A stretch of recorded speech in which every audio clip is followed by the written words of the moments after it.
Hola a todos. Hoy vamos a meternos de lleno en un proceso psicológico que la verdad nos toca a todos muy de cerca, la evitación. Es ese instinto que por un lado está ahí para protegernos, pero que por otro, bueno, puede acabar siendo una auténtica jaula que nos limita la vida. Así que vamos a sumergirnos en esta paradoja tan fascinante. Y claro, la pregunta del millón es esta, ¿no? ¿La evitación es nuestra enemiga? ¿Hay que declararle la guerra? Porque a primera vista parece que sí. Pero como vamos a ir viendo, la respuesta tiene muchos más matices, es mucho más interesante de lo que parece. A ver, para empezar, hay que dejar algo claro. La evitación en su origen no es mala. Todo lo contrario, es que tiene un propósito fundamental.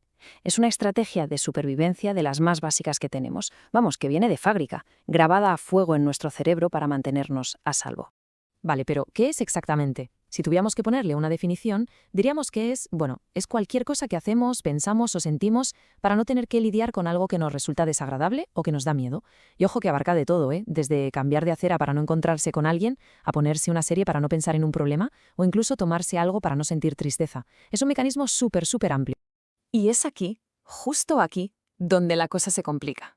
Aquí es donde la historia da un giro. Porque lo que empieza siendo un escudo que nos protege puede volverse rígido, puede empezar a aplicarse a todo y de repente se convierte en la única herramienta que usamos para manejar lo que sentimos. Y lo peor es que nos atrapa casi sin que nos demos cuenta.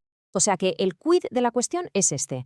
Evitar un coche que viene a toda velocidad es obviamente una buena idea, es adaptativo. El problema viene cuando esa evitación se convierte en la respuesta por defecto para todo lo que genera un mínimo malestar. Ahí es cuando empezamos a construir una vida más pequeña, solo para mantener la ansiedad a raya. De hecho, la psicología moderna tiene un término muy concreto para esto, y es clave. Se llama evitación experiencial. ¿Y a qué se refiere? Pues ni más ni menos que a esa batalla interna que a veces libramos contra nosotros mismos, esa guerra contra nuestros propios pensamientos, emociones o recuerdos que no nos gustan. Y fijaos en esta cita de Hayes y su equipo, que fueron quienes acuñaron el término, porque lo define a la perfección. Habla de esa tendencia a evitar lo que sentimos por dentro, incluso cuando hacer eso nos causa un daño real en nuestra vida. Es en el fondo ese intento de controlar lo incontrolable, aunque el precio a pagar sea vivir una vida mucho más pequeña, mucho más limitada. Pero ¿por qué es tan pegajosa la evitación? ¿Por qué nos engancha tanto? Pues este bucle lo explica de maravilla. Primero, porque funciona. A corto plazo, claro que funciona. Reduce el malestar al instante.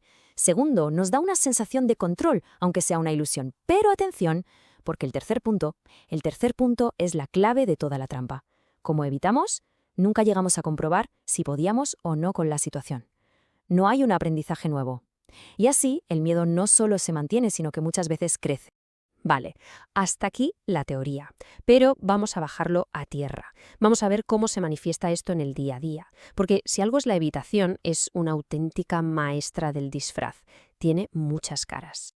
Normalmente la vemos en tres grandes sabores, por así decirlo. La primera es la evitación conductual, la más fácil de ver. No voy a esa fiesta, no cojo ese avión, no hago esa llamada. Luego está la cognitiva, que es más sutil, más interna.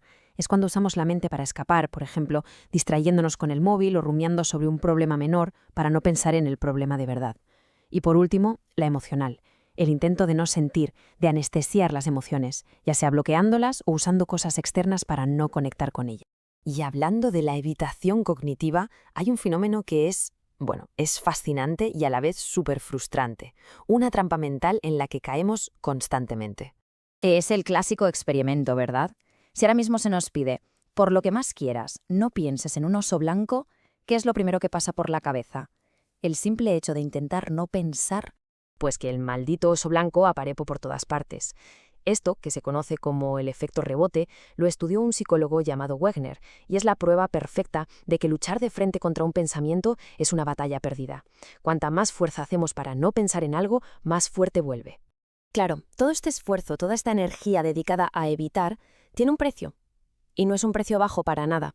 El coste a largo plazo es que el mundo de una persona atrapado en la evitación se va haciendo poquito a poco cada vez más y más pequeño. Y este gráfico lo resume a la perfección.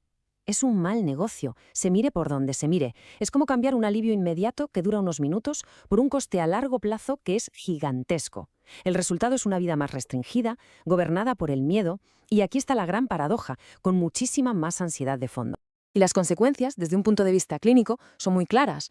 Aumenta la ansiedad anticipatoria, ese sufrir por adelantado. El miedo se va extendiendo como una mancha de aceite a otras situaciones. La persona se vuelve más rígida psicológicamente, con menos recursos. La vida en general se empobrece y además esto crea una mayor vulnerabilidad a futuras recaídas o problemas. De hecho, hoy en día se considera que la evitación es un factor transdiagnóstico.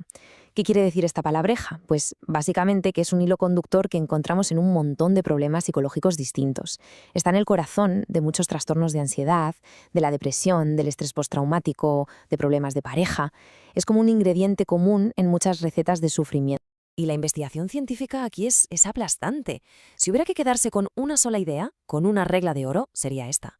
Los estudios, como este de Kasdan, demuestran una relación directa. Cuanto mayor es la evitación experiencial, menor es el bienestar psicológico y la calidad de vida. La fórmula es así de simple y así de clara. Bueno, después de este panorama, que puede sonar un poco oscuro, llega la parte importante, la buena noticia. Y es que, por supuesto, hay una salida. Se puede romper este ciclo. Vamos a ver cómo. Y aquí viene un cambio de perspectiva crucial. La solución no es, como podríamos pensar, declarar una guerra total contra la evitación para erradicarla, no. El objetivo es mucho más sutil, mucho más elegante. Se trata de construir lo que llamamos flexibilidad psicológica. ¿Y qué es eso? Es la capacidad de elegir nuestros actos, de movernos hacia lo que nos importa, incluso cuando sentimos malestar por dentro. Y el camino para conseguirlo, en terapia, suele tener estos 3 grandes pasos. Lo primero de todo es darse cuenta, hacer consciente cuándo y cómo se está evitando. El segundo, y es muy importante, es entender su función con compasión, para qué ha estado ahí, de qué ha intentado proteger. Y solo entonces, el tercer paso, empezar, de forma progresiva, a elegir acciones diferentes, actuar de una forma más alineada con la vida que uno quiere construir. Y la verdad es que hay herramientas terapéuticas muy potentes y con mucha evidencia para esto. Por ejemplo, la terapia de exposición, que ayuda a acercarse a los miedos de forma gradual, o la activación conductual, que se centra en reconectar con actividades que dan sentido a la vida. Y por supuesto, las terapias de tercera generación, basadas en mindfulness y aceptación, que enseñan precisamente a relacionarse de una forma diferente con todo ese mundo interior, sin necesidad de luchar. Así que nos quedamos con esta pregunta final, que en el fondo resume todo este cambio de enfoque. ¿Y si la solución no fuera tener un mayor control sobre lo que sentimos? ¿Y si la verdadera salida de la trampa estuviera en aprender a movernos con nuestras emociones, a hacerles espacio y, aun con ellas presentes, caminar en la dirección de lo que de verdad nos importa? Es una idea, desde luego, muy poderosa para darle una vuelta.